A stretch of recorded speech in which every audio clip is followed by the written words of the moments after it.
SIR നടപടിക്രമങ്ങൾക്ക് സമയം നീട്ടി നൽകിയത് പര്യാപ്തമല്ലെന്ന് ആവർത്തിച്ച് BJP ഒഴികെയുള്ള രാഷ്ട്രീയ പാർട്ടികൾ മുഖ്യ തെരഞ്ഞെടുപ്പ് ഓഫീസർ വിളിച്ചു ചേർത്ത യോഗത്തിലാണ് പാർട്ടി പ്രതിനിധികൾ എതിർപ്പ് ആവർത്തിച്ചത്. ഡിസംബർ അവസാനം വരെയെങ്കിലും സമയപരിധി നീട്ടി നൽകണമെന്നാണ് ആവശ്യം.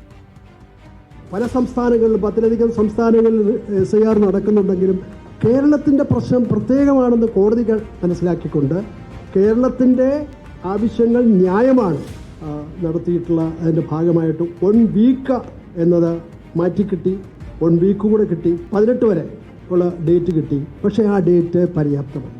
13 കഴിഞ്ഞ് 18 വരെ അവസാനിപ്പിക്കേണ്ട, കുറച്ചുകൂടി ഇതിന് സാവകാശം നൽകും. ഇപ്പോൾ ഏറ്റവും അവസാനത്തെ ഷെഡ്യൂൾ പ്രകാരം 11/12 നമ്മുടെ എന്യൂമറേഷൻ സമയം അവസാനിക്കും.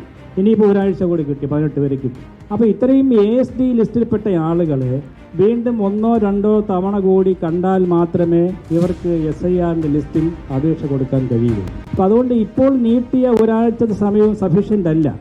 CEO സാർ ഇവിടെ പറഞ്ഞ കണക്കും ശരിയല്ല.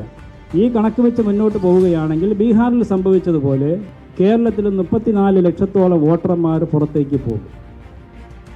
സുനിഷ അയലൂർ നമുക്കൊപ്പം ചേരുകയാണ്. സുനിഷ അയലൂർ, SIR സമയം നീട്ടി നൽകൽ സംബന്ധിച്ച് ഇന്ന് ഉയർന്ന ആവശ്യങ്ങൾ എന്തായിരുന്നു മറുപടി?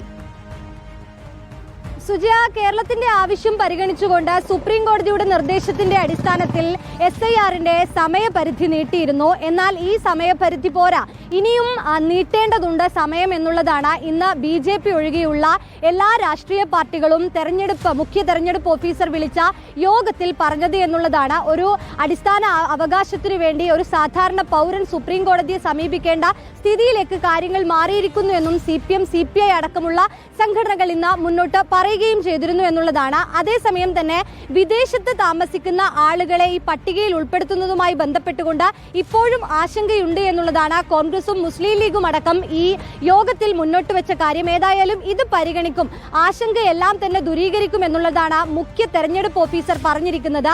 ഈ വിദേശത്തുള്ളവരുടെ ഭാഗം കൂടി കേട്ടുകൊണ്ട് സമയപരിധി നീട്ടി നൽകിയത് കൊണ്ട് തന്നെ ആ സമയപരിധിയെ ഇതിന് ഉപയോഗപ്പെടുന്ന തരത്തിലേക്ക് മാറ്റുമെന്നുള്ളതാണ് ഇന്ന് രത്തൻ ഖേൽക്കർ യോഗത്തിൽ പറയുകയും ചെയ്തിട്ടുള്ളത്. Sujaya, thank you. സുനിഷ അയലൂരാണ് നമുക്കൊപ്പം ചേർന്നത്.